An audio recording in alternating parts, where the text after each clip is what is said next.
ఏకాదశి వ్రతం చాలా గంభీరమైన వ్రతం. అందుకే లోకంలో పెద్దలు ఏం చెప్తారంటే, స్వామి పుష్కరిణీ స్నానం, సద్గురోహపాద సేవనం, ఏకాదశి వ్రతం చాపి త్రయం అత్యంత దుర్లభం.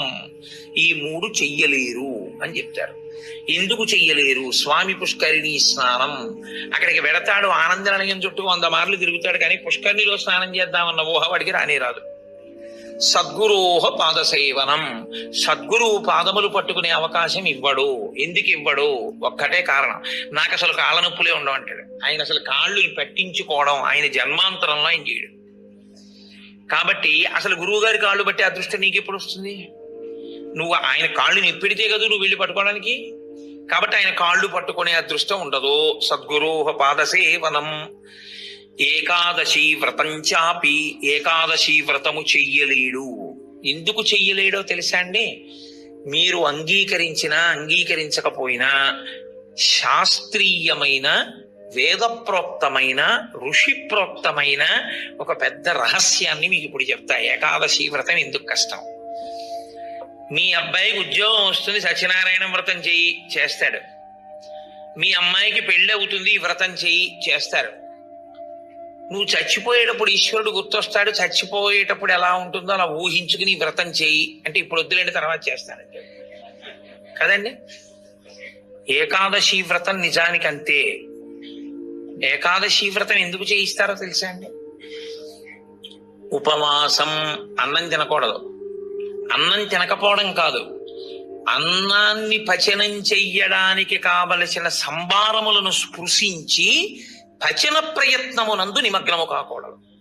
అంటే ఏకాదశి నాడు ఉపవాసం ఉండి ద్వాదశి నాడు కాకరకాయ పులుసు పెట్టి వండుకుందామా, వేపుడు చేసుకుందామా అని ఆలోచించకూడదు. ద్వాదశి పాలన కోసం ఏకాదశి నాడు కాయగూరలు తరుక్కోకూడదు. ద్వాదశి నాటికి పనికొస్తుందని ఇవాళ పప్పు నానపోయకూడదు. అంటే అసలు మీ శరీరమును పోషించుకోవడానికి కావలసిన ఏ పనిని ఏకాదశి నాడు చేయకూడదు. మరి ఇంక ఏకాదశి నాడు ఏం చేయాలి? అసలు చాలా నిష్కర్షగా మాట్లాడితే నిర్జలోపవాసం, ముక్కోటి ఏకాదశి. నీటిని త్రాగకూడదు, ఉమ్ము మింగకూడదు. ఈ నిర్జలోపవాసం ఎందుకు చేయిస్తారో తెలుసా అండి? మనుష్యులలో 199 మంది తెలిసే వెళ్ళిపోతారు. అకస్మాత్తుగా అనాయాసంగా వెళ్ళడం మహాదృష్టవంతులకి తప్ప జరగదు. సాధారణంగా 199 మంది వెళ్ళే మార్గం ఏమిటంటే, రెండిటిని ఎండగట్టి పంపుతారు. ఒకటి నీరివ్వరు, 2 అన్నం పెట్టరు. ఎందుకని అంటారేమో, ప్రతి పక్షంలోనూ ఒకసారి రిహార్సల్ వేస్తాడు, వెళ్ళిపోయేటటువంటి పద్ధతిని ఊహ చేస్తాడు. ఏమీ తినడం, ఏమీ తాగడం, ఈశ్వరుణ్ణే స్మరిస్తూ ఉంటాడు. ఇప్పుడు ఇది క్లేశపడిపోతూ ఉంటుంది. మనసుని మాత్రం ఈశ్వరుని ఎందే పెట్టుంచుతాడు. ఇది బాగా అలవాటు అయిపోయింది. ఆ రోజు వచ్చేసింది, తినకూడదు, తాగకూడదు, ఈశ్వరుడి మీద మనసు పెట్టాలి. అభ్యాసం కూసు విద్య కదూ, నిలబెట్టేస్తాడు. నిలబెట్టేస్తే ఏమయ్యాడు? ఆఖరి ఊపిరిలో కూడా ఆయన పేరు చెప్తూ వెళ్ళిపోతాడు. మరి డాక్టర్లు ఉన్నారు కదండి మీరు అనొచ్చు, 1,000,000 మంది వైద్యులు కూడి వచ్చినా కానీ మరణమయ్యేది వ్యాధి మాన్పలేరు. చచ్చిపోయే వాళ్ళందరూ డాక్టర్లు లేక చచ్చిపోయారు అనుకోకండి. ఈశ్వరుడు ఆయుర్దాయం ఇవ్వాలనుకుంటే డాక్టర్ రూపంలో అనుగ్రహించగలడు. ఈశ్వరుడు ఇచ్చినవాడు. కాబట్టి ఏకాదశి వ్రతానికి ఉన్న ప్రధాన ప్రయోజనం ఏమి? అది మృత్యువు వచ్చినప్పుడు ఎలా ఉంటుందో తత్సంబంధమైనటువంటి తర్ఫీదు మనసుకు ఇచ్చుట. అందుకే ఏ వ్రతానికి చెప్పండి ఏకాదశి వ్రతం చాపి త్రయం అత్యంత దుర్లభం అని ఎందుకంటారో తెలుసా అండి? అసలు నువ్వు అలా ఊహ చేస్తూ కూర్చుని సిద్ధంగా ఉండడం 1/2 గంట చెయ్యలేవు. ఓ వారం ఓ పక్షంలో చేసి, అయ్య బాబోయ్ అలా మళ్ళీ ఏకాదశి వచ్చేస్తే మళ్ళీ అలా ఊహిస్తూ అలా ఉండాలంటే భయంగా ఉందండి, ముక్కోటి ఏకాదశి చేసేస్తానండి. కాబట్టి ఈశ్వరుడు అంటాడు, పోన్లే ఏడాదంతా చేయలేవా, బెంగెట్టుకోకు. ఏడాదంతటికి బదులుగా ముక్కోటి ఏకాదశి చేస్తావా? అప్పుడు నేను ఎన్ని ఫలితాలు ఇవ్వాలి నీకు? 23 ఏకాదశుల ఫలితం ఇవ్వాలి. అథవా ఈ ఏకాదశితో కలిపి 24 ఏకాదశుల ఫలితం ఇవ్వాలి. కానీ నేను ఒకటి ఎక్కువ అడుగుతాను, దానికి తగినంత నీకు ఇస్తాను. నేను అడిగిన ఎక్కువ చెయ్యాలి. నువ్వు అడిగిన దానికన్నా కొన్ని కోటి రెట్లు ఇస్తా, 3 కోట్ల ఏకాదశుల ఫలితం ఇస్తా, కానీ మామూలు ఏకాదశుల కన్నా విరుద్ధంగా నువ్వు దీన్ని చెయ్యి. ఎందువల్ల విరుద్ధంగా చేయవలసి ఉంటుంది 3 ఏకాదశి అంటే, మామూలు ఏకాదశి నాడు మీరు ఉపవాసం చేసేటప్పుడు పండు కాని, కాయ కాని, అథవా కాసిన పాలు కాని తాగితే ఉపద్రవం ఏం రాదు, దానికి దోషం పట్టదు శాస్త్రం. ఎందుకంటే శాస్త్రం ఉపవాసం మీద చర్చ చేస్తుంది. ఉపనిషత్తుల్లో ఆ విషయం ఉంది, వేదంలో ఆ విషయం ఉంది. ఎప్పుడెప్పుడు ఉపవాసం ఎలా చెయ్యాలి అన్నది ఉంది. ఆదివారం నాడు కాని, పౌర్ణమి నాడు కాని, అమావాస్య నాడు కాని రాత్రి ఉపవాసం మాత్రమే చెయ్యాలి. పగటిపూట ఉపవాసం చేయకూడదు. ఆదివారం నాడు రాత్రి ఏమీ తినకూడదు, పౌర్ణమి నాడు రాత్రి ఏమీ తినకూడదు, అమావాస్య నాడు రాత్రి ఏమీ తినకూడదు. ఆ ఉపవాస నియమం అక్కడ వరకే. పగటిపూట మీరు భోజనం చేసినా పలహారం చేసినా శాస్త్రం అడ్డురాదు. సాధారణంగా శాస్త్రం ఏం చెప్తుందంటే 2 పర్యాయములు తీసుకోమని చెప్తుంది. 2 పర్యాయములు తీసుకోవచ్చు, కానీ ఇక రాత్రి వేళ తినకూడదు. అష్టమి తిథి, చతుర్దశి తిథి, ఈ 2 తిథుల్లో పగటి వేళ తినకూడదు, రాత్రి వేళ తినాలి. పగటి వేళ ఏమీ తినకుండా ఊరుకుని నక్షత్ర దర్శనం అయిన తర్వాత మాత్రం భోజనం చేయొచ్చు. అది ఒక్క అష్టమి చతుర్దశి తిథులకు. కాబట్టి ఈ తిథులలో ఉపవాసాలకి, వారములలో ఆదివారం ఉపవాసాలకి, ఎందుకంటే వారాలు అన్ని యుగాల్లో లేవు, కలియుగంలోనే వారాలు. మీరు రామాయణాన్ని చూస్తే రామాయణంలో వారాలు ఉండవు. కాబట్టి వార నియమం ఎవరికి వచ్చిందంటే ఒక్క కలియుగంలోనే వచ్చింది. కలియుగంలో ఆదివారమే ఉపవాసం ఎందుకు పెట్టారో తెలుసా అండి? ఆరోగ్యం భాస్కరాది చేత్, ఆరోగ్యము సూర్య భగవానుడి యొక్క అనుగ్రహంతో నిలబడుతుంది. సూర్య భగవానుడు అధిదేవతగా కలిగినటువంటి రోజు, ఆయన యొక్క తేజస్సు ఎక్కువగా పరిపుష్టమయ్యే రోజు భానువారము, ఆదివారం. అటువంటి సూర్య భగవానుడి యొక్క అనుగ్రహం కలగాలి అంటే ఆదివారం నాడు ఉపవసించాలి. ఉపవసించుట అన్న మాటని మీరు ఎప్పుడు 2 కోణాల్లో అర్థం చేసుకోవాలి. 2 కోణాల్లో అర్థం చేసుకోవడం అంటే, కడుపు ఖాళీ అయిన తరువాత మళ్ళీ వేయకుండుట. శరీరానికి ఆరోగ్యం ఎప్పుడు డాక్టర్ దగ్గరికి వెళ్లకుండా ఉండడానికి 3 ఉన్నవాడు వెళ్ళడు అని ఆయుర్వేదం చెప్తుంది. ఎవరు వెళ్ళడు అంటే, కడుపులో వేసిన పదార్థమంతా ఖాళీ అయ్యే వరకు మళ్ళీ వెయ్యనివాడు. కడుపులో పదార్థం వేశారనుకోండి, అది పూర్తిగా పచనం అయిపోయి కడుపు ఖాళీ అయింది, అప్పటి వరకు వేడు మళ్ళీ. అలా వెయ్యని వాడెవడో వాడు వైద్య దర్శనం చెయ్యడు. ఎడం పక్కకి తిరిగి ఎడమ చేతిని తల కింద పెట్టుకుని గుండెలు పరుపుకో బొంతకో తగిలేట్టుగా పడుకున్నవాడు వైద్యుణ్ణి చూడడు. 3, ప్రతిరోజు రాత్రి తాంబూల చర్వణం చేస్తూ కొంచెం సేపు నడిచి పడుకునేవాడు వైద్యుణ్ణి చూడడు. ఈ 3 పూర్ణారోగ్యానికి ఆయుర్వేద శాస్త్రం విధించినటువంటి నియమాలు.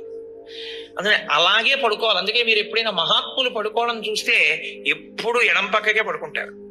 కారణం ఏంటంటే ఎడం పక్క పడుకోవడం ఆరోగ్యాన్ని ఇచ్చేస్తుంది, వైటల్ ఆర్గాన్స్ అన్నింటినీ సేఫ్ గార్డ్ చేస్తుంది.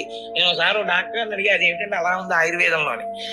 నిజమేనండి, అలాగే పడుకోవాలన్నారు. అంతేనండి, మేమైనా అలాగే చెప్తాం, ఎడం పక్కకి తిరిగి పడుకుంటే చాలా మంచిది కోటేశ్వరరావు అన్నాడు. కాబట్టి నేను పురాణాల్లో ఉన్న ఎన్నో విషయాలు డాక్టర్ గారిని అడుగుతుంటే వాళ్ళు నిజమేనండి ఇవన్నీ అంటుంటారు. నేను శరత్కాలంలో అమ్మవారి పూజ ఎందుకు చేస్తారు అన్నదాని గురించి దేవీ భాగవతంలో ఉన్న విషయాల్ని కొన్నింటిని ఒకసారి డాక్టర్ గారిని అడిగితే ఆయన నాకు తెల్లబోయే రహస్యాలు చెప్పాడు. మీరు చెప్పినవే హ్యూమన్ ఎనాటమీలోకి మార్చి చెప్తే మాకేం చెప్తారంటే, చలికాలంలో తమంత తాముగా నాడులన్నీ కూడా సన్నబడిపోతాయి. చలిగాలికి కొవ్వు చిన్న చిన్న చిన్న చిన్న చిన్న చిన్న గింజల్లా ఉండి పరిగెడుతుంటుంది రక్తంలో. ఎప్పుడైతే నాడులు ఇలా రక్తనాళాలు సంకోచించాయో అది వెళ్ళి ఆగుతుంది. వెనక నుంచి వస్తున్నది వచ్చి దాన్ని తగులుకుని ఆగుతుంది. గసగసాలు ఒకదాన్నొకటి తగులుకున్నట్టుగా తగులుకుని ముద్ద కట్టి ఆగుతుంది. రక్త ప్రవాహం ఆగిపోయి స్ట్రోక్స్ వస్తాయి. చలికాలంలో స్ట్రోక్స్ వస్తాయి కాబట్టి అలా రాకుండా ఉండడానికి దేవీ నవరాత్రులు చేయిస్తారు. దేవీ నవరాత్రుల్లో మృత్యుదంస్ట్ర బయటికి వస్తుందని చెప్పడానికి కారణం అది అని నేను ఒకసారి దేవీ భాగవతం శ్లోకాలు మా ఇంటికి వచ్చిన డాక్టర్ గారికి చూపిస్తే యథార్థంగా మాకు వైద్యం చెప్పినప్పుడు దీన్ని ఇంగ్లీష్ లో ఇలా చెప్పారండి, దాన్ని ఆ రోజు ఋషులు ఇలా చెప్పారన్నమాట అని ఆయన తెల్లబోయాడు. కాబట్టి మన ఋషులు అద్భుతంగా దాన్ని అన్వయం చేసి తీసుకొచ్చి చూపిస్తారు. కడుపులో పదార్థము పూర్తిగా అయిపోయేంత వరకు మళ్ళీ పదార్థం అందులో వేయకూడదు. మీరు ప్రతిరోజు అలా వేస్తూ పెడుతున్నారు అనుకోండి, మళ్ళీ అది కడుపు ఖాళీ అవగానే మళ్ళీ వేశారు, మళ్ళీ అందులోంచి రసాయనాలు ఊరాలి, అది మళ్ళీ తిరుగుతూ ఉండాలి. మీ ప్రయత్నం లేకుండా ఎప్పుడూ తిరుగుతూ మీ ప్రయత్నం లేకుండా ఆగిపోయేటటువంటి స్పందనలు శరీరంలో ఈశ్వరాధీనములై కొన్ని ఉంటాయి. వాటిని మీరు అసలు ఆపలేరు. ఊపిరితిత్తి, గుండె ఇలాంటివి మీరు ఆపు అని అడగను లేరు. నువ్వు విశ్రాంతి తీసుకోవాలన్నా ఆగను. ప్రయత్నపూర్వకంగా మిగిలిన వాటి ఆరోగ్యం కోసం ఒక దాన్ని ఆపమని చెప్పింది శాస్త్రం. దేన్ని ఆపాలి అంటే కడుపులో ఉన్న కండరముల యొక్క కదలికకి విశ్రాంతినిమ్మని చెప్పింది. కడుపులో ఉన్న కండరములకు విశ్రాంతిని ఎవరిస్తారో అటువంటి వారి ఆరోగ్యము బాగుంటుంది. కడుపులో ఉన్న కండరముల కదలిక ఎప్పుడు ఆగుతుందంటే దాని లోపల పదార్థమును వేయడం ఆపితే ఆగుతుంది. అందుకని ఏం చేస్తారంటే ఉపవాసము అన్న పేరుతో లోపల పదార్థం వెయ్యరు. వేయకపోతే ఏమవుతుందంటే కండరములు కదలవు. కండరములు కదలకపోతే కంటికి కడుపుకి దగ్గర సంబంధం. కడుపు నిండకపోతే, కడుపు ఖాళీగా ఉంటే కనురెప్ప పడదు. కనురెప్ప పడకపోతే మీరు ఈశ్వరుడి యందు దృష్టి నిలబెట్టి ఈశ్వరుడి యొక్క ఆరాధన చెయ్యగలరు. కాబట్టి ఉపవాసం అన్న దాంట్లో అన్నం తినకుండా ఉండడం అనేటటువంటిది ప్రధానమైన నియమము. దీనికి మినహాయింపిచ్చి ఎట్టి పరిస్థితుల్లో చెయ్యకూడని వాళ్ళని ఇద్దరిని చెప్పింది శాస్త్రం. 8 ఏళ్లకు ముందున్నవాడు 80 ఏళ్లు దాటినవాడు ఉపవాసం చెయ్యరాదు జీవితంలో. ఈ ఇద్దరికి నిషేధం. 8 ఏళ్లు కింద ఉన్న వయస్సు, 80 ఏళ్లు పూర్తయిన వాళ్ళు ఉపవాసం చేస్తే పాపం, వాళ్ళు చేయకూడదు. ఎందుకని అంటే వాళ్ళ శరీరం అంగీకరించారు, అందులోకి పదార్థాన్ని వేయకపోతే ఒప్పుకోదు. 3వ మినహాయింపు ఒకరికి ఇచ్చింది. కడుపులోకి పదార్థం వెయ్యకపోవడమే విషంగా మారిపోయి శరీరాన్ని పడగొట్టగలిగిన వ్యాధి ఏదైనా సంక్రమించి ఉంటే, అంటే ఒక షుగర్ పేషెంట్ అనుకోండి, ఆయన అలా ఉండిపోయాడు అనుకోండి, ఫాస్టింగ్ లో పడిపోతుంది, కోమాలోకి వెళ్ళిపోతాడు. అప్పుడు ఆయన పదార్థాన్ని శరీరం నిలబెట్టుకోవడానికి కావలసినంత పదార్థాన్ని లోపలికి పంపినా ఆయన ఉపవాసం చేసిన వాడే. మీరు ఎప్పుడూ ఒకటి గుర్తుపెట్టుకోవాలి, శాస్త్రం ఎప్పుడు మాట్లాడినా చాలా ఉదారంగా మాట్లాడుతుంది. శాస్త్రము కఠినంగా అసలు ఎప్పుడు ప్రవర్తించదు. అలా చెయ్యలేరు మీరు, నిజంగా చాలా కష్టం. కాబట్టి 8 సంవత్సరముల లోపు వాళ్ళు, 80 సంవత్సరములు దాటిన వారు ఉపవాసమును చేయరాదు. ఉపవాసమును చేయరాదు అంటే పదార్థమును విసర్జించి ఉండరాదు. కాబట్టి ఉపవాసము అన్న మాటలో మీ కడుపు కండరములు కదలకుండా విశ్రాంతి ఇచ్చుట అన్నది ప్రధాన ప్రక్రియ. ఇది మీరు చూడండి, ఇవాళ రేపు పెద్ద పెద్ద ప్లాంట్స్ కూడా షట్ డౌన్ అంటారు, కావాలని ఆప్ చేస్తారు, వాటి లాంగివిటీ పెరుగుతుంది, జీవితకాలం పెరుగుతుందని. అదే అన్వయం ఋషులు శరీరానికి చేశారు. ఇది కూడా ఒక యంత్రాంగం, ఇది ఒక తెప్ప. ఇది ఉంటే నువ్వు పుణ్యం చేస్తావు, ఇది ఉంటే నువ్వు ఇంకొక ధర్మకార్యం చేస్తావు. అసలు ఇదే లేకపోతే ఇంకేం చేస్తావు? ఇక జీవుడు చేసుకోవడానికి ఏం లేదు, ఇది ఉపకరణం. కాబట్టి దీన్ని చాలా జాగ్రత్తగా నిలబెట్టుకోవాలి. నిలబెట్టుకోవాలంటే దీని ఆయుర్దాయం పెంచాలంటే 2 రకాలుగానే పెంచాలి. ఒకటి, ఆవేశపడి ఊపిరి తీయకుండా ఉండాలి, ఎందుకంటే ఊపిరిలో ఆయుర్దాయం ఉంటుంది కాబట్టి. 2, అదే పనిగా దొరికింది కదా అని తింటూ ఉండకూడదు, కాబట్టి ఉపవాసం చేయాలి. ఈ 2 ఎవడు చేస్తాడో వాడు దీర్ఘాయుష్మంతుడు అవుతాడు. ఎవడు దీర్ఘాయుష్మంతుడు అవుతాడో వాడు పాపం చేయడానికి దీర్ఘాయుష్మంతుడు కాకూడదు. దేనికి దీర్ఘాయుష్మంతుడు కావాలి అంటే తన జీవుణ్ణి చక్కబెట్టుకోవడానికి దీర్ఘాయుష్మంతుడు కావాలి. అలా చేసేటటువంటి ప్రక్రియలో వచ్చిన అద్భుతమైనటువంటి తిథి ముక్కోటి ఏకాదశి. ఈ ముక్కోటి ఏకాదశి నాడు సర్వేషాం భోజనద్వయం అన్నారు. అది చాలా విచిత్రమైనటువంటి మాట. అసలు ముక్కోటి ఏకాదశి నాడు నువ్వు చెయ్యవలసినది ఏదో తెలుసా? సర్వేషాం భోజనద్వయం. ఈ శ్లోకం చాలా చమత్కారమైనటువంటి శ్లోకము. అందరూ కూడా భోజనద్వయం, 2 మాటలు భోజనం చేయండి.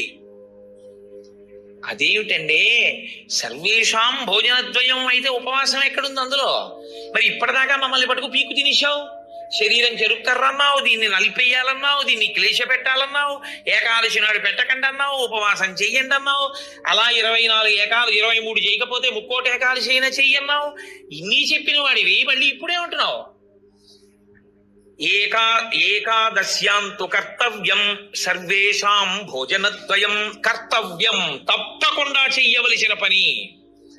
ఏకాదశ్యాంతు, ఏకాదశి నాడు ఏమి? సర్వేషాం, అందరికీ. భోజనద్వయం, 2 మాటలు భోజనం చేయండి. మరి అదేమిటి ఇప్పటిదాకా నేను చెప్పిన ఉపన్యాసం అంతా పోలా ఈ శ్లోకంలో? అది ఎందుకు శ్లోకాన్ని అలా చేస్తారో తెలుసా అండి? పెద్దలు, ఋషులు, మహాత్ములు చాలా అద్భుతమైన ప్రక్రియ చూపిస్తారు. నీకు ఆ అనుమానం బాగా రావాలనే శ్లోకాల రచన చేస్తారు. అప్పుడు నువ్వు సంతోషం ఏంటంటే, నీకు కష్టపడకుండా నీకు కన్సెషన్ ఇచ్చేసినట్లు కనపడితే దాన్ని కన్ఫర్మ్ చేసేసుకోవడానికి తాపత్రయపడిపోతుంది. సుఖ పెట్టడానికి ఏదైనా ఛాన్స్ ఇచ్చామనుకోండి, అబ్బా ప్రతి ఏకాదశి నేను 8 ఏళ్లలోపు 80 ఏళ్ళు పైకి ప్రతి ఏకాదశి నాడు నువ్వు షుగర్ వ్యాధిగ్రస్తుడిని అయితే ఎంత బాగుండో అనిపిస్తుంది. ఎందుకంటే ఉపవాసం అక్కర్లేదు, ఏదో ఒకటి పడేయచ్చు లోపల. కానీ ఆ శ్లోకానికి అర్థం ఏంటంటే, భోజన అంటే ఓ జనులారా, మీ అందరికీ కూడా భోజనద్వయం అంటే భోజనం 2 మాటలు చేయండి అని కాదు. భో అంటే ఓ జనులారా, ద్వయం 2, ఏకాదశ్యాంతు కర్తవ్యం సర్వేషాం. అందరికీ ఏకాదశి నాడు 2 నియమములు పాటించవలసినదే. ఏమిటో తెలుసా 2 నియమాలు? శుద్ధోపవాస ప్రథమ. శుద్ధోపవాసం, ముక్కోటి ఏకాదశి నాడు ప్రత్యేకించి శుద్ధోపవాసం. ద్వైతులు నిర్జలోపవాసం చేస్తారు. అసలు వాళ్ళు ఏకాదశి నాడు ద్వైత సంప్రదాయంలో ఉన్న వాళ్ళు, వాళ్ళ ఇంటికి మీరు వెళ్ళినా నీళ్ళు ఇవ్వరు. వాళ్ళు ఏకాదశి నాడు సత్యనారాయణ వ్రతం చేసుకోండి అంటే వాడు చేయరు. ఎందుకో తెలుసా అండి? ఈశ్వరుడికి నైవేద్యం పెట్టవలసి వస్తుంది. ఈశ్వరుడికి నైవేద్యం పెట్టద్దు వ్రతం చేస్తే, ఆయనకు కూడా పెట్టరు వాళ్ళు.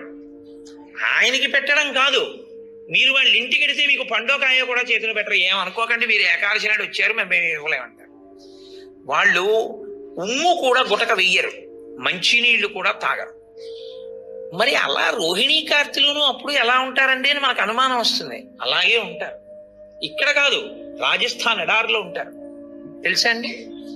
వాళ్ళకి ఈశ్వరుడి మీద ఉన్న నమ్మకం అటువంటిది. ఏకాదశి వ్రతం వాళ్ళకంత గట్టిది. ఒకసారి ద్వైత సంప్రదాయంలో చాలా సమున్నతమైన స్థితిని పొందినటువంటి వారు, చాలా లబ్ధ ప్రతిష్ఠులు, నేను పేరు ఎందుకు వాడాలి, బాగుండదు, వారి ఇంటికి వెళ్ళాను నేను, మా గోపాలకృష్ణ గారు, మేము వెళితే ఆయన ఏకాదశి నాడు మేము వెళ్ళాం. వెళితే ఆయన అన్నారు, మీరు ఏమనుకోకండి, నేను మంచినీళ్ళు కూడా ఇవ్వను, ఎదురుగుండా మామిడి చెట్ల కాయలు ఉన్నాయి కానీ నేను ఇవ్వనని ఆ ఇంట్లో ఉన్న నౌకర్ని పిలిచి నేను చూడకుండా 4 కాయలు కోసి వాళ్ళకి ఇవ్వన్నారు తప్ప ఆయన కోసి ఆయన చేతితో ఇవ్వాల. ఆయన పెట్టలేనివాడు కాడు, పెట్టుకోనివాడు కాడు, మహాత్ముడు, చాలా గొప్పవాడు, చాలా పెద్ద పదవి చేశాడు ఆయన. ఇప్పటికీ ఆంధ్రదేశంలో స్మరింపబడుతుంటాడు. ఎందుకో తెలుసా అండి? ఆ సంప్రదాయం అటువంటిది. వాళ్ళు ఏకాదశి నాడు శుద్ధోపవాసం, వాళ్ళు నిర్జలోపవాసం, నీటి గుటక కూడా వాళ్ళు వేయరు. కాబట్టి ముక్కోటి ఏకాదశి నాడు నువ్వు అలా చేస్తావా? 23 ఏకాదశులు మినహాయింపిస్తాను. శుద్ధోపవాస ప్రథమ అది చేసేస్తే అయితే ఏదో మొత్తానికి నేను నానా కష్టాలు పడి ఏదో అశుద్ధోపవాసం చేసేస్తానండి, 3 కోట్ల ఏకాదశుల ఫలితం వచ్చేస్తుంది కదా అంటారేమో. సత్కథా శ్రవణం తథాహ. కేవలం తినకుండా కూర్చుంటే ఫలితం ఇవ్వరు. సత్కథా శ్రవణం, మీరు ఏదో భగవత్ సంబంధమైన విషయాన్ని వింటూ ఉండాలి 12 ఘడియలు వచ్చేవారు. ఏకాదశి తిథి పరివ్యాప్తమై ఉన్నంతసేపు తినకుండా ఉండడం ఎంత ప్రధానమో 12 ఘడియలు రాగానే తినేయడం అంత ప్రధానం. ధర్మం మారిపోతుంది అంతే. అందుకే అన్ని రోజుల కన్నా చాలా తొందరగా చద్దన్నం వండుకున్నట్టుగా తెల్లవారుజామున లేచి వంట చేసుకుని తినేసేది ఎప్పుడో తెలుసా అండి? 12 తినాడు తింటారు. 12 పారణ మధ్యాహ్నం చేయకూడదు. 12 తిథి ప్రవేశించగానే చెయ్యాలి. అందుకే ఏకాదశి వ్రతం చేసిన వాడికి శ్రీ మహావిష్ణువే అందేశారు. అంబరీషుడికి దొరకదా? అంబరీషోపాఖ్యానం ఏకాదశి వ్రతం కాదు. 12 ఘడియలు రాగానే నేను పారణ చెయ్యాలంటే కదా, దుర్వాస మహర్షి రాకపోతే నీళ్లు పుచ్చేసుకో, ఫోన్లేవయా మధ్యాహ్నం ఉండదా, 12 సాయంకాలం ఉండదా, ఎప్పుడొస్తే అప్పుడే తింటానని కూర్చున్నాడా? 12 ఘడియలు వచ్చేస్తున్నాయి, మరి ఏం చేయను? పోనీ భోజనం చేయకపోతే నీళ్లు తాగే అన్నారు. నీళ్లు తాగేస్తే కదా ఆయనకు పాపం వచ్చింది. కాబట్టి ఏకాదశి వ్రతం నాడు ఉపవాసం ఎంత ముఖ్యమో 12 తిథి ప్రవేశించగానే 12 ఘడియ తగలగానే అన్నం తినేయడం అంత ముఖ్యం. అన్నం తినేయడం అంత ముఖ్యం అంటే చొక్కా వేసుకుని డైనింగ్ టేబుల్ మీద తినేస్తే ఏకాదశి వ్రతాన్ని కొక్కెత్తుకోపోతుంది. అన్నం ఎలా తినాలో అలాగే తినాలి. పైన చొక్కా బనీను లేకుండా శ్రద్ధాళువు అయి తినాలి. నువ్వు ఏకాదశి ఉపవాసం చేసి ద్వాదశి నాడు ఇంకోళ్ళ ఇంట్లో హస్తోదకం పుచ్చుకున్నావు అనుకో, నీ ఏకాదశి వ్రతం పనికిరాదు. అది ఏ నిత్యము చెరించేటటువంటి వారు అటువంటి వారికి పనికొస్తుంది, లేదా ఏదో మహత్తరమైన ప్రయోజనం కోసం తప్పక బయట ఉండవలసి వస్తే వేరు తప్ప. అసలు ఉపవాసం చేసిన వాడు తనింట తాను తినాలి. ఎందుకో తెలుసా అండి? మరి మీ ఇంట్లో ఈశ్వరుడికి తులసిదళం వేశావా? మీ ఇంట్లో ఈశ్వరుడికి మహానైవేద్యం పెట్టావా? ఆయన ఉపవాసం లేడక్కడ. ఆయనకి ఏది నైవేద్యం ఏది? నేను మా ఇంటికి తాళం వేసేసి ఇక్కడికి వచ్చి నేను ఇక్కడ ఉపవాసం ఏమిటి? నేను ఇక్కడ ఉపవాసం చేశాను, బాగుంది. ద్వాదశి నాడు మహానైవేద్యం ఎవరికి పెట్టను? నా సింహాసనంలో స్వామి ఉన్నారా? నా సింహాసనంలో స్వామికి అర్చన ఉండాలా? ఆయనకి నేను హస్తయోహ అర్ఘ్యం సమర్పయామి, పాదయోహ పాద్యం సమర్పయామి అని మహానైవేద్యం పెట్టానని నేను తినాలి. నేను ఎవరికి పెట్టను? నా భార్య ఏం పని పచనం చేసింది? ఎక్కడ వండింది? అందుకే పెద్ద పెద్ద నైమిత్తిక తిథులలో అసలు ఇల్లు విడిచిపెట్టి వెళ్ళకూడదు. వెడితే ఏమవుతుందంటే అసలు తను చేయడానికి అవకాశాన్ని కోల్పోతాడు. మరి నువ్వెందుకు వచ్చావు గుంటూరు అనొచ్చు.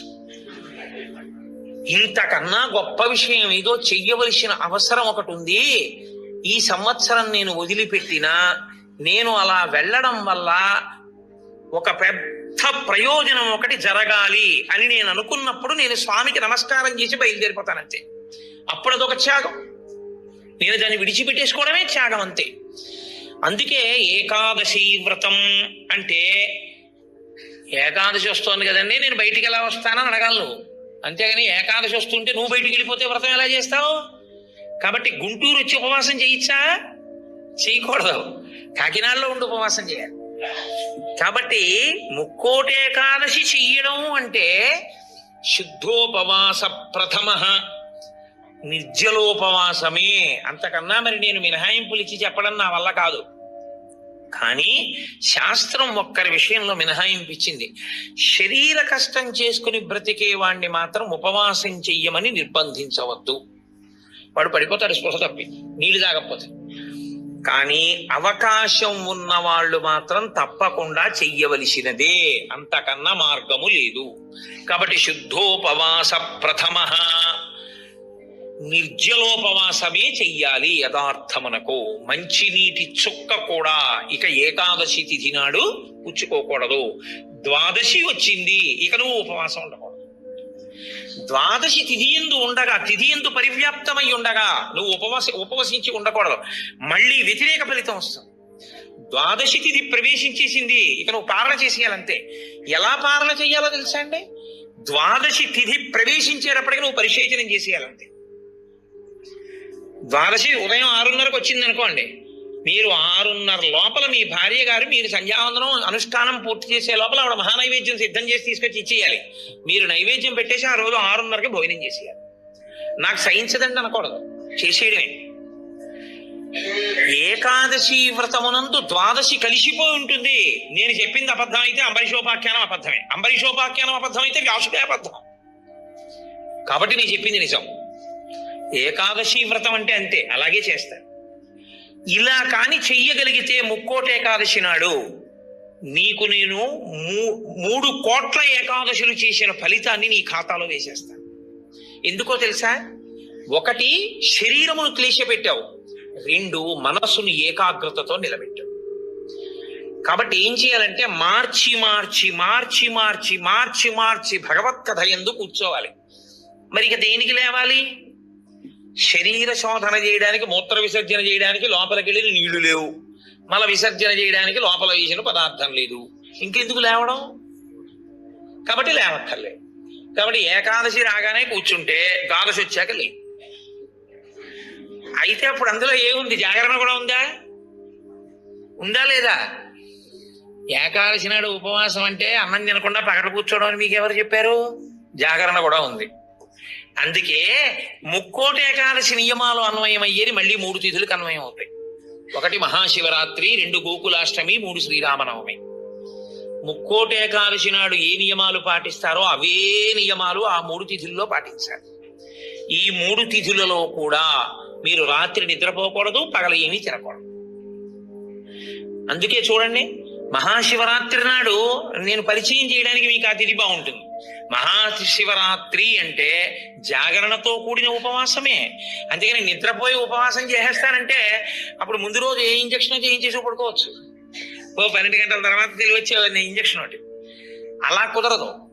మీరు నిద్ర కూడా విసర్జించాలి. ఎందుకో తెలుసా అండి, నిద్ర విసర్జించడంలో చాలా పెద్ద క్లేశం ఉంటుంది. 1 తినలేదు, 2 తాగలేదు. ఒక స్థితికి వచ్చేటప్పటికి నిస్త్రాణ కొంచెం వస్తుంది. వచ్చి ఫోన్లే అలా పడుకుంటే బాగుండు, కాస్త ఉత్తరీయం వేసుకుని అనిపిస్తుంది. అలా పడుకోకూడదు. అందున దీక్షితుడు అందుకే ఎప్పుడు పడితే అప్పుడు, ఎక్కడ పడితే అక్కడ నిద్రపోకూడదు. అలాగా మీరు పగలు రాత్రి కూడా ఏకాదశి తిథి ఉన్నంతసేపు, అంటే ఏకాదశి ఎప్పుడు మొదలైందో అప్పుడు ఒక రాత్రి కూడా పరివ్యాప్తం అవుతుంది. ఆ రాత్రి ఆ పగలు మీరు జాగరణ యందు ఉపవాసమునందు ఉండాలి.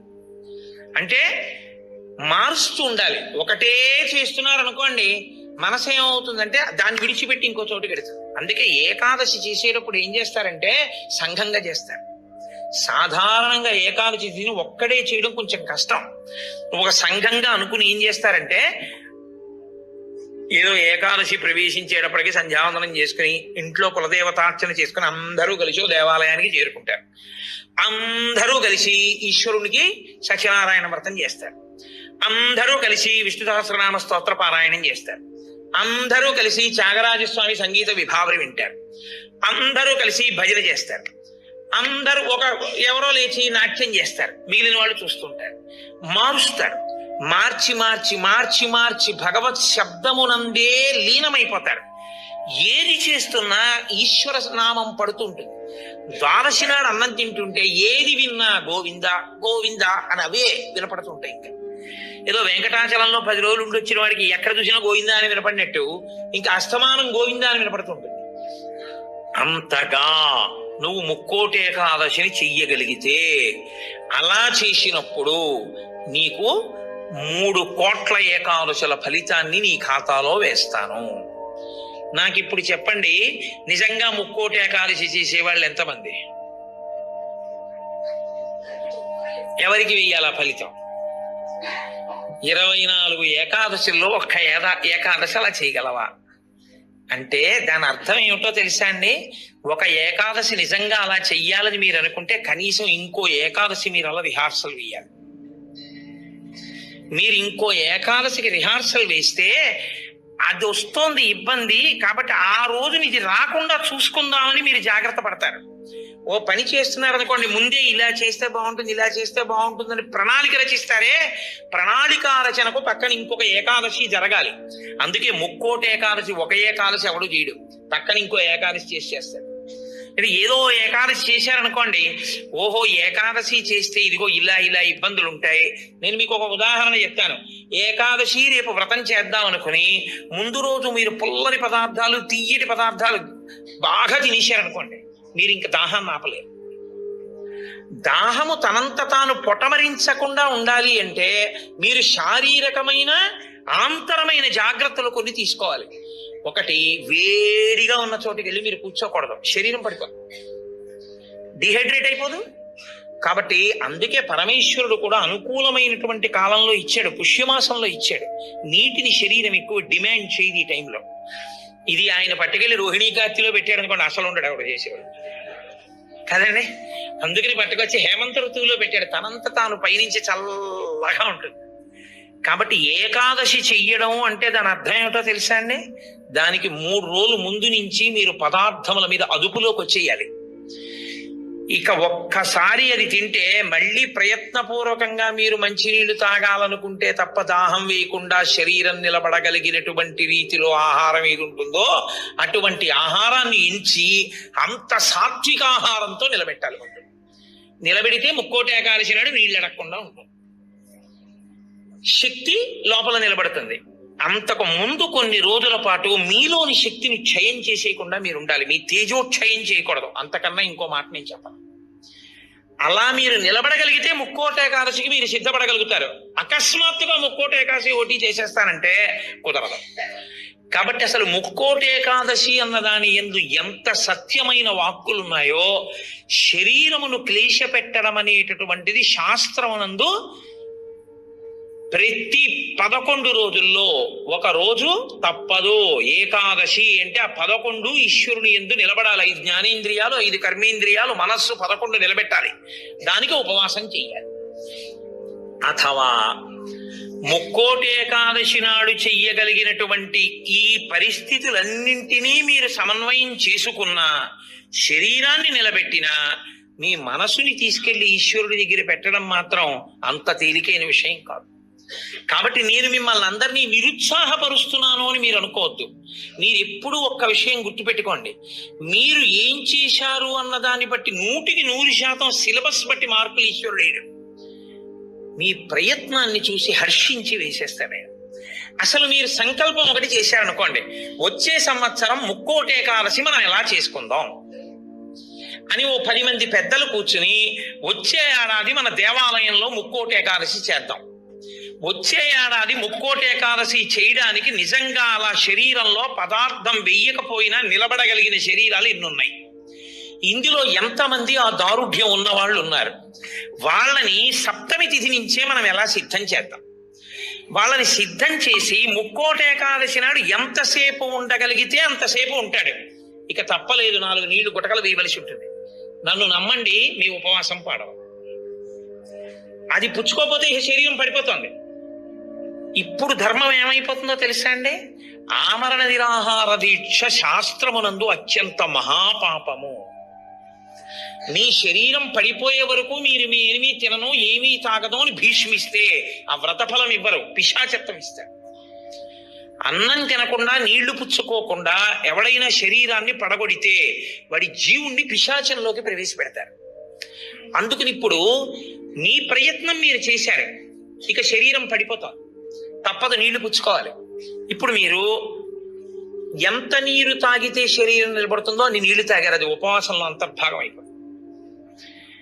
ఇప్పుడు ఒక్క అరటిపండు లోపల వేయకపోతే శరీరం నిలబడదు. ఓ అరటిపండు లోపల పడేశారు, మీకు ఉపవాసమునకు భంగము రాదు. కాబట్టి గురుముఖత చాలా జాగ్రత్తగా శాస్త్రము చెప్పిన నియమములను బాగా విని, అసలు దాని మీద తర్ఫీదు ఏడాది మొదలు పెట్టారనుకోండి, మీరు చాలా తక్కువ మందితో మేము ఇలా చేస్తాం అన్న సంకల్పం 1. 2, అన్నిటికన్నా ప్రధానంగా దృష్టిలో పెట్టుకుని చెయ్యవలసింది ఏమిటో తెలుసా అండి? నీరు పుచ్చుకోకుండా, ఆహారము పుచ్చుకోనప్పుడు మనసు ఆ స్థితికి వెడుతున్నప్పుడు ఎంత ఖేద పడుతుందో ఇప్పుడు అర్థమవుతోంది. ఇప్పుడు మనసు నిలబెట్టడం అనేది ఎంత కష్టమో తర్ఫీదు చేస్తానంటూ నిలబెడుతున్నాడు అనుకోండి, వాడు ఆఖరికి ఈశ్వరుని యందు కలిసిపోతాడు. ఆ ఒక్క ప్రయత్నం వాడికి మనసు లొంగిపోతుంది. అంతే, లొంగిపోయి ఈశ్వరనామమును ఎంత ఖేదంలోనైనా చెప్పడం వాడికి అలవాటు అవుతుంది. దీనికి ముక్కోటి ఏకాదశి వచ్చింది. అయితే ముక్కోటి ఏకాదశి నాడు జరిగేటటువంటి క్రతువులలో ఒక భాగంగా ఉత్తరద్వార దర్శనము అని ఒకటి ఉంటుంది.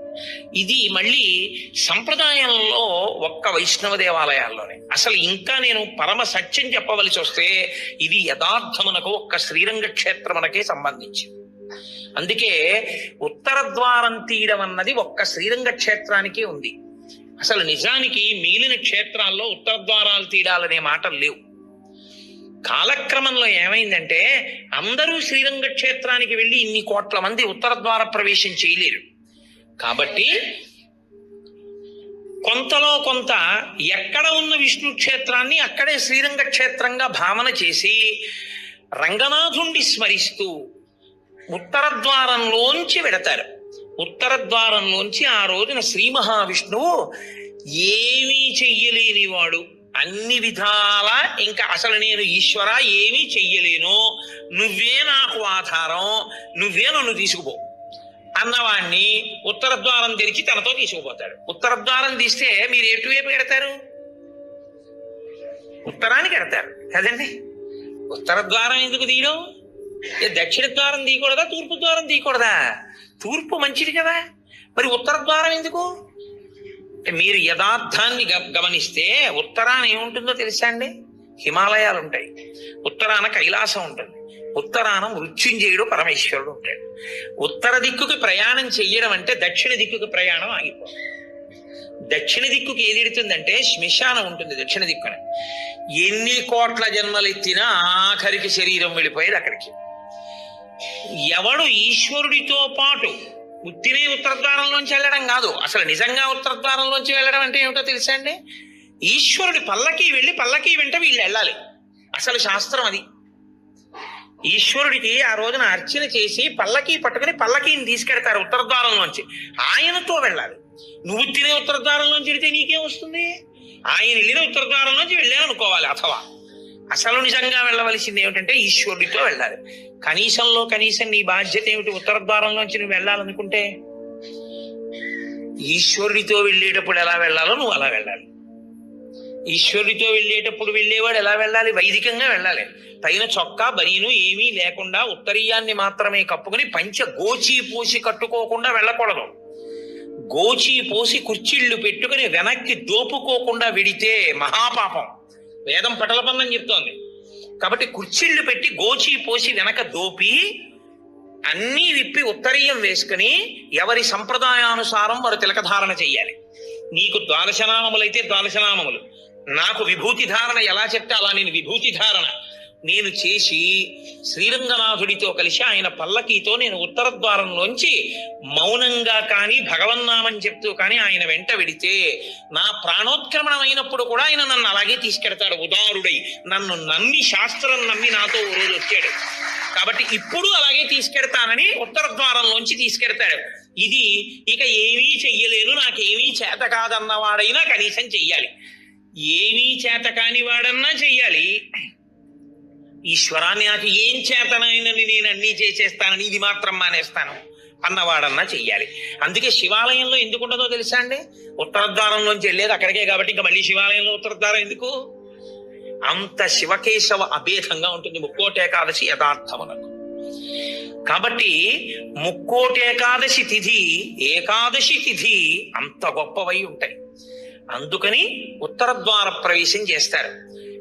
అటువంటి ముక్కోటేకాదశి తిథి నాడు మీరు భగవత్ సంబంధంగా ఏది చేసినా కూడా దేశకాలాదులను అనుసరించి కోట్ల రెట్లలో ఈశ్వరుడు దాని ఫలితాన్ని ఏర్పాటు చేసేస్తాడు. మీరు రామచంద్రమూర్తిని నించోబెట్టి పంచామృతాలతో అభిషేకం చేశారనుకోండి, 3 కోట్ల పర్యాయములు అభిషేకం చేసిన తరువాత ఆ మూర్తి ఎంత తేజస్సుతో నిలబడుతుందో అంత తేజస్సుతో నిలబడిపోతుంది అక్కడ. ఇప్పుడు ఆ వంశానికి ఆ దేవాలయానికి ఎంత శక్తి వచ్చేసిందో మీరు ఆలోచించండి. మీరు ఒక తులసిదళం పట్టుకొచ్చి శ్రీ మహావిష్ణువుకి ఇచ్చారనుకోండి, మీరు 3 కోట్ల తులసిదళాలు పట్టుకొస్తే ఏ ఫలితమో ఆ ఫలితం ఇస్తారు. 3 కోట్ల ఏకాదశుల్లో 3 కోట్ల తులసిదళాలు పట్టుకొచ్చి ఇచ్చిన ఫలితం. మీరు రేపొక్కసారి శ్రీరామ రామ రామేతి రమే రామే మనోరమే అన్నారనుకోండి, 3 కోట్ల పర్యాయములు విష్ణు సహస్రాన్ని పారాయణ చేసిన ఫలితం వేస్తారు. రేపు అన్ని 3 కోట్ల మీద వేస్తారు. రేపు మీరు ఏమీ చేయలేదనుకోండి, 3 కోట్ల పాపాలు చేసిన ఫలితం వేస్తారు. మరి అంతే కదండి. 100 మంది పరీక్ష కడితే 30 మంది పాస్ అయ్యారని నేనంటే 70 మంది ఏమైనట్టు? ఫెయిల్ అయినట్టేగా. మరి ఏమీ చెయ్యని వాడు ఏమైనట్టు? పాపాన్ని పొందినట్టు కదా 3 కోట్ల పాపాలని. కాబట్టి ఉత్తరద్వార దర్శనము చెయ్యాలి, ఉపవాసము చెయ్యాలి. ఇందులో ఎవరెవరు ఏ మినహాయింపులో కెడతారో మినహాయింపును అనుభవించినా తాను చెయ్యగలిగింది చెయ్యాలి. నేను ఏమీ చెయ్యలేని వాడిని అనడానికి మాత్రం నీకేమీ లేదు. నువ్వు అసలు కదలలేని వాడి అయితే ఇంట్లో కూర్చుని గోవిందనామం అయినా చెప్పాలి. కాబట్టి రేపొక్క రోజు ఉదయం నుంచి కనీసం రాత్రి నిద్రపోయే వరకు జాగరణ చేయకపోయినా నిద్రపోయే వరకు భగవన్నామమునందు మాత్రమే నిబద్ధుడయ్యుంటే అంతకన్నా భాగ్యం ఏముంటుంది?